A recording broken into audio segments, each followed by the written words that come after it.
ఒక చిన్న గ్రామంలో జోషి అనే చిన్న అల్లరి పిల్ల ఉండేది. జోషి చాలా అల్లరి చేసేది.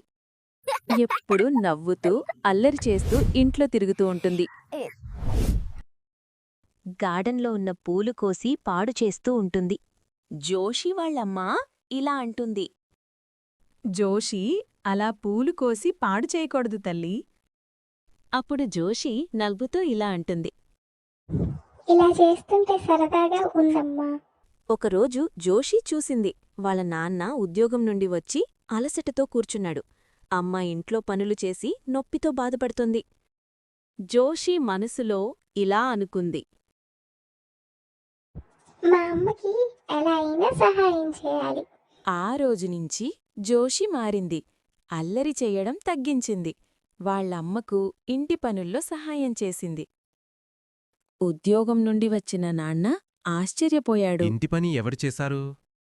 అప్పుడు వాళ్ళమ్మ నవ్వుతూ ఇలా అంది. మన అల్లరి జోషి అన్న జోషిని దగ్గరికి పిలిచి ఇలా అన్నారు. నువ్వు మా చిన్న బలం. నీ అల్లరి మాకిష్టం.